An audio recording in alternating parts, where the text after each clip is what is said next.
Some friends of mine died in an ATV accident, some friends of the family, very old friends. And I don't know if you heard about it, there were 3 people killed up in Knoxville in an ATV accident at the Knoxville ATV park. And it was Dad, his oldest son, and his son's best friend. So it was Ronnie and Dylan. And Colby, their youngest boy, was also in the car, in the ATV. And as they were going over the ledge, Dylan reached back and he undid Colby's seatbelt and told him to jump. And Colby fell out of the ATV, and it's the only reason that he's alive. And so there was that. And so I was at the memorial and helping with everything. This was just Memorial Day. And I went to the memorial at a very evangelical church. And I have never been to a Southern evangelical sermon before. And I was a little bit bewildered. And I don't mean to offend anyone, but the word Jesus with a particular accent was said at least 45 times in 50 minutes. Amen. Amen. And it was, Jesus is coming to save us, and Jesus is going to be here, and Jesus, and he asked people to, Pastor Rusty gave an excellent tribute to the people who had died, but then he asked everyone to bow their heads, and he said, if you want to be saved by Jesus, raise your hand. And, no one look, no one, just keep your head down, because Jesus will see your hand go up and you will be saved. And then afterwards, he said, Loretta, do you see 5 people were saved in Jesus' name today? And I was like, oh my Lord. I was totally engaged with the rhythm and the flow of Pastor Rusty and how people were just so involved. And I had never understood how that happened. And then, that was on a Friday. And then on Saturday, I went to a more liberal storytelling for mental health type of fundraiser. And a woman got up and she was asking the crowd for money. And she's like, we must step forward. We must use our voice. We must donate to the cause to offset the Republican scourge of what's happening in our country. And I was like, Republican scourge? I was like, oh my God. I've witnessed 2 exact opposites of the very same continuum of people begging people to be in the flow. And so my own sadness around the death of my family friends and my great nephew's best friends was kind of, I just kind of went into this interesting spiral. And so coming out of that is what happened. And so what I came to was that an old definition of God, and there are many definitions of spirit and of God, and this one is that God is the sphere whose center is everywhere and whose circumference is nowhere. God is the sphere whose center is everywhere but circumference is nowhere. And this is a picture that cannot be drawn, right? And the whole point of this definition by many of our early visionaries in New Thought is that the point is to draw us away from that concept of duality, from one polarization to the other. It's meant to keep us in the flow. And the thing with it is that if God is nowhere but everywhere, then that means I am in the center of that. That means that I am God in that sense. I am a manifestation of the divine. And it's an audacious thought. And it sounds a little bit sacrilegious if we all run around going, I'm God, I am God, bless you. And, but the truth is that every one of us, at every point in the sphere, from the creek outside to the lovely music today, to my drive from Waynesville, North Carolina, put me in the center of that divine possibility. So the book that I'm actually going to be kind of summarizing for you today is called In the Flow of Life by Eric Butterworth. And many people don't know this book. More people are familiar with his book called Economic spiritual economics, because many of us are always afraid of lack, and he touches on that in here. But so this is a book that's called In the Flow of Life. And I found it many years ago, and I was very proud of myself because it was a first edition, and very quickly it became a very loved first edition. And librarians really dislike me for the way I treat books, but let me know that it is a loved book. And let me know it's a loved book. Let you know it's very well cared for in my heart. But I just wanted to show you it because it's a real book. Right, and it has, because sometimes I feel like we talk, and I want you to know where I'm getting my thoughts today. And it's from this little book that's so important to me.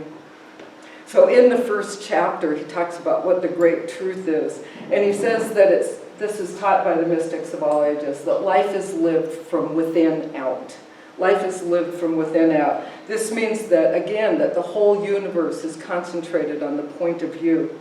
And more than that, that you, each one of us, are the universe expressing as us. Right? So that's important because you are God's living enterprise. We are that. Which is, and however, the fullness of this universal support comes through us, not just to us, right? It doesn't only come to us because we pray for things to happen for us. It comes from within us out. And so what you see, and we know this, and I've talked about this before, what you see is what you get, what you state is what you create, right? And so when we pull it in, it's important to not only talk about the truth, big T truth, but to actually see this wondrous world in action, acting for our own individual best interests, because that's what we do. We act for our own individual best interests. And Eric Butterworth states in the introduction to the book, In the Flow of Life, that truth is not just words or affirmations or the books or the teaching. Truth is a universal flow that can only be vaguely caught in the web of our consciousness.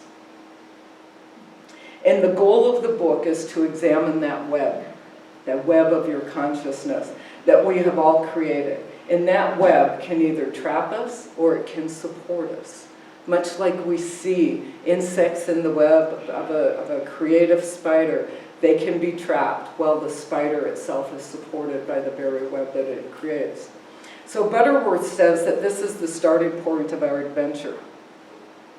That if we dwell on this concept that life is lived from inside out and that we are a dynamic center of that creative flow, then you have a built-in capacity for health, for wealth, for happiness, and for self-expression. It's built into us. It doesn't come from outside of us. You can be more, you can do more, and you can have more because you are the flow of life. And this takes us into what he says is the healing stream of life. And in this chapter, Butterworth encourages you again to look at those constructs that we create in our life and of getting caught in our own web of awareness. And what he means by that is that these constructs are not limited to our beliefs, but they're limited to in our beliefs in spirit, but they're limited to by our beliefs in our deservability, in the shame that we feel, or the guilt that we carry, or the worry that we let weigh on our shoulders. That those are also the constructs that weigh us in or that can trap us in that web of consciousness that each one of us have. Most adults that I know feel that they are less than worthy. I know very few people who step into their life every day and say, I am worthy of this experience. I am who I am by creation of the God within me. Very few people I know start their days that way. In fact, I don't know anyone who starts their days that way. I know people who strive to be positive throughout the day. But the point is that at some point, if they have to strive to be positive, then they're balancing this duality that's within them in their web of consciousness, which is good. I think that we all need to work on that construct that we hold. I'm not saying that we're all just drop those and walk into life, or we'll go over to Ingalls and just walk out with a peach. You know, I don't think that would work well for any of us. And I, in particular, would feel guilty for stealing, right? So we have to live with the integrity and grace that comes with that in the culture that we live in. But the truth is again, that we all have the capacities of God. And so the question for us today, one of the questions I'll be asking you is, how much divinity do you express every day? How much of your divinity are you expressing on a daily basis? And it's important to remember that we're all spiritual beings having a human experience here. And that we have to learn how to allow our divinity to shine forth. And because most of our longings, truly, are a desire to be filled. And when we're hungry and we want that peach, it's a desire to taste that and to fulfill the desire. When we want a new car, it's a desire that needs to be filled. Even when we want to go for a walk, it's a desire that we have, that we want to have filled. And so with that, sometimes we try to fill those desires in ways that aren't best for us or for our bodies, which you're going to be hearing about in holistic healing. And you know, alcohol, drugs, cigarettes, worry, staring at the Netflix screen for hours, all of those things, staying up until the middle of the night because you have a good nonfiction that you just can't put down. Those are not necessarily, you know, they might be enjoyable. They're not necessarily the best way to fill the emptiness inside. And so we learn to experience ourselves and our human feelings as energy. And, but sometimes it's energy that we don't need to be attached to. And that through prayer and meditation, perhaps we could find another way to fill that yearning inside, rather than reaching for a glass of wine or for a nonfiction book that we'll read till 2, 3 in the morning to help us fall asleep. So with that, we adapt to circumstances always. We always adapt to circumstances.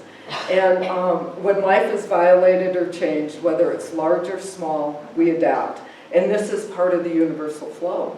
This is part of it, and it's one of the greatest gifts that we have is our adaptation as human beings.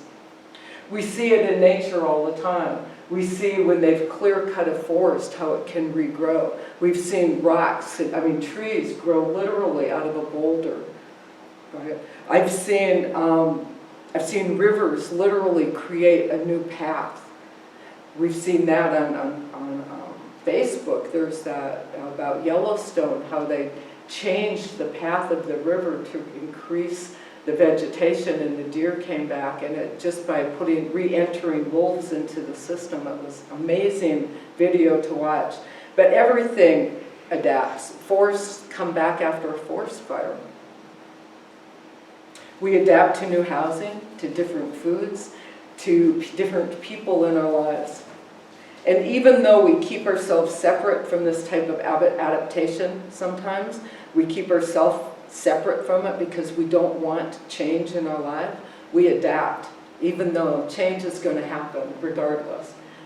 Even if you don't make a decision, you're actually actively making a decision to not make a decision, and that influences the universal flow. Scratches and scrapes, wounds heal, and they scar over. So does our emotional traumas. They scar over. It's how we frame those traumas as we go forward that will determine how much flow and divinity that we have or that we share in our life. The goal is not to overcome these wounds or things. The goal is to allow them to be in the flow where they will be healed if we allow it to happen. Life will not look like it did before. It never does. Yesterday doesn't look like what tomorrow will bring, even though our memory may want it to be there. Yet we know, even though everything changes over time, and the question is, why do we hang on to a past that is no longer relevant? in terms of the constructs of the web that we've ensnared ourselves in at different times. For me, with the story that I opened with, it's that this concept that new thought and this web that I've supported myself in is the true path on some level. And then hearing the continuums, the opposites, those polar opposites, and both in one day after the next, or in a time where I felt like I was not doing well at all, brought me back to know that it doesn't matter. That those polar opposites don't matter, because the truth is it's all part of the same flow. In Science of Mind, we learn to engage in what he calls, Ernest Holmes, calls the mindful co-creation of God through our times with prayer and meditation. And it's often during these times of prayer and meditation that we hear that small, still voice within us guiding us forward in life. And it leads us not just into the truth of who we are, but to the dynamic flow of life in every phase of life that we experience, if we allow that voice to come forward from within. The point is, for me, is that when I come face to face with life, like I did recently since Memorial Day, and I am alone with myself, and I look in the mirror, and I'm left only with what I know to survive, I have to reach inside for more. All we have is what we know. And this leads us into a chapter, actually, on the reality of affluence in our life, of being in the flow of substance. Whatever you want to call it, it's still simply an energy flow. And it's an exchange of energy for a feeling of achievement. I talked today, and there's a little envelope here with my name on it. I'm going to put that right away into my pocket. It's in the flow of abundance. But the truth is that it's an exchange for this energy. And my exchange is what I get from you, from people nodding and giving me eye contact, and I can feel that there's energy in the room. We all know the excitement, though, of finding one of those green bills laying in the gutter or floating across the grass. And we can feel it. It actually comes out of our mouth. We go, oh! Like that, right? We see it, and I do it even with a quarter, or I can see it with a penny over there. I'm like, I'll steer my friends this way just to pick up a nickel or a penny on the sidewalk. I'm like, look at this. I can feel the abundance in my body. And yet there's no real power to that paper or to the metal. It's the imagery and the creation of energy that we provide that money that gives it its purpose. But we lament, we cry, and I do this particularly many times, is that I don't have enough of it. And what is it that I don't have enough of? Right? It's not really the color green or the paper or the cotton, actually, or the coin. It's the energy in my life. That's what I'm missing. That's what I'm yearning for. So, but why we feel the lack is a fair question to ponder, especially when we look at where he goes next, which is called the effusion of light. And we are the light. We know that. We are the light. We are the light that you seek. The light that you seek is not out there, it's in here. And often when we treat or pray for guidance, we're trying to coax our spirit into agreeing with us, into putting us on the right path. Please guide me, right? Please help me know. Please help me know that abundance is mine. We're asking, almost in a coercive tone, to engage our spirit in what we desire, to fulfill our dreams. Often, when we seek or pray for this type of guidance, we're just trying to coax God to the path that we desire and not seek that light and the voice that comes from within. And Joel Goldsmith talks about this as well. He says, if we are trying to know God, he wants you to ask yourself, are you trying to know God within, or are you trying to get something from God outside of you? Butterworth says to not ask God to guide you, but to instead to affirm that you are the flow of life itself. that you know through the universal intelligence and flow of creativity that the answer resides within you, because you are a manifestation of the divine. And this is not something that we have to seek, it's something that we have to accept and recognize within ourselves. And it's not something that happens overnight. Not at all. Stress is a result of needing to make a decision. That's where stress comes from, at least in my life. I create more stress out of my life, out of my procrastination of decision making. What will happen? Was this going to happen? What are they going to say? Oh, what is it going to look like? Until I finally make that final decision.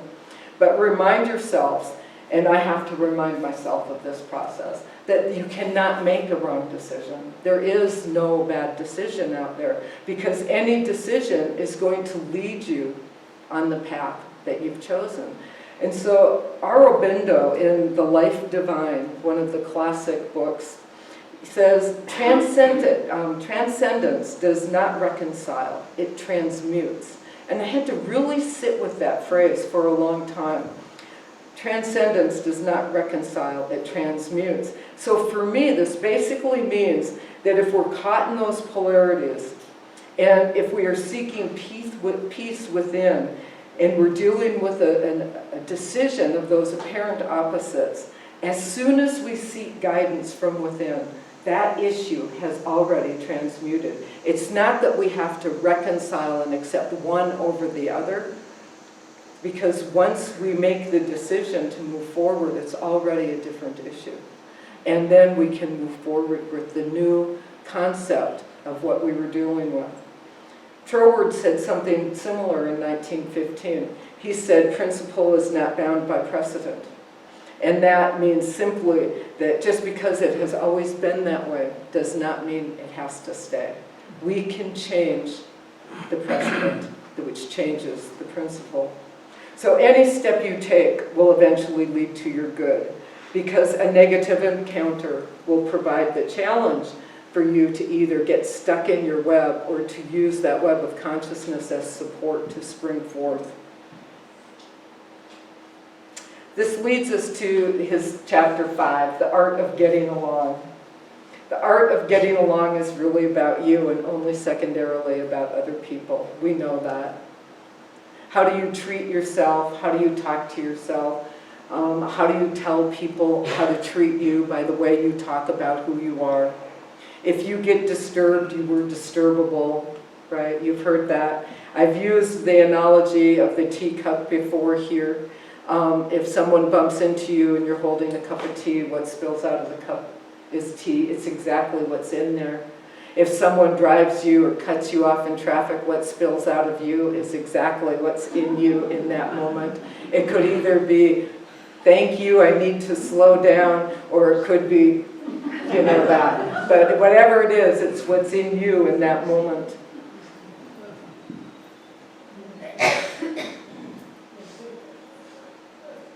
The only thing the universe cannot resist is non-resistance. I read that recently, and I was quite surprised by that for someone, an old activist who believed in peaceful non-resistance, and now I realized during that time I was always resisting those who wanted to resist me. And often that would create quite a challenge during like a Take Back the Night March. It's like, no, we're being peaceful, you back off, like that. And they were like, what? And we're like, no. And so the only thing the universe cannot resist is non-resistance. And that's true for us as well as we live in this web of life, in the flow of life. Willingness to learn from each moment, as opposed to defending ourselves by stonewalling or blaming or explaining or justifying any of those things. It's more important that we can relax and let other things like who we are and what our life experiences are that drive us forward become the primary thing that we're looking at. The great advantage to openness to learning is that you're in charge of it at all times. Again, it brings us back to the center point of that God is a center of everything and a circumference that has nothing, is that we have choice. True education is to know thyself, right? A Chinese proverb states, to control others is to have temporary power, but to know yourself is to know the way. The first step to real power and to controlling yourself is to release your ego and to let God within kind of drive that vehicle, this vehicle. Because when I step away from my desire to be right, whether it's in a Take Back the Night March or at a political event or in the center where I'm not a member, then when I can relax and know that I am in my center of divine well-being, people are in their center of divine well-being as well. And it reduces my choice to try to resist them and just allow them to be. The first step, again, is to release your ego and let God within to shine. And when we shine, we give. We give money, we give assistance, we give of ourselves when we shine, when we feel complete, because we know in the reciprocity of life we have to give it away in order to receive it. And if you know you want to be in the flow, then loosen up. When was the last time you bought lunch for someone, or a movie ticket, or anything? Gave a friend a ride to a doctor, what took you out of your way? If someone purchased it for you, that you simply said thank you without the need to reciprocate, that you just accepted that flow back into your life. There are times recently that whole pay it forward concept that I was pretty bewildered by some of my friends. They were very excited to pay it forward for strangers behind them at Starbucks, but they wouldn't let me pay for their coffee. I was like, I don't understand. How is that different? Right? And another friend and I were at Ingalls on Memorial Day, and we were getting treats for an event we were going to. I got to the register first, and I had everything, and it was only about $15, and so I just ran it through, paid for it, and she was like, what are you doing? And she insisted on giving me half of that $15. She asked someone to break a 20 so that she could give me the exact amount. And I was like, whoa, because there were no strings attached. And so I had to look at that too. Well, what was that with me? Was it just simply giving into life? Was there strings attached? Was I expecting some level of reciprocity? I didn't. I just did it and thought, don't worry about it. Let's just go, right? But for her, it was a whole nother thing. I think it's that we resist this dependency on friends, that we don't want them, we don't want to have to owe them something. We resist offers and we turn down offers from our friends out of our own fear of having strings attached. What would it be if we just said, thank you, and kept on going, thank you, and not even saying, I'll catch you next time, and just allowing someone to be generous to you. Just say thank you. Holmes says, if you want a friend, be a friend. If we listen to one another and we let the God in us be present, without being fearful, without that construct, we lose nothing by listening and asking questions for more information and clarity. We lose nothing by asking more questions of someone who's talking, rather than one-upping them with a story of our own. Ask them a question. This is how we help others find clarity within themselves. This is how we find clarity for us. On this point, Butterworth states, in truth, you cannot make a friend, you can only accept a friend. And this acceptance involves a form of namaste. I bow to the divinity within you, or I salute the divinity within you. When we understand and live in greater alignment with our divine mind, our lives unfold in divine order. And remember, if God is the sphere whose center is everywhere and circumference is nowhere, then you are the attributes of God. You are the peace and the power and the light and the love and the harmony and the joy and the life of the divine. You are. So choose well how you decide to move through life and be in the flow of life. Namaste. Yes.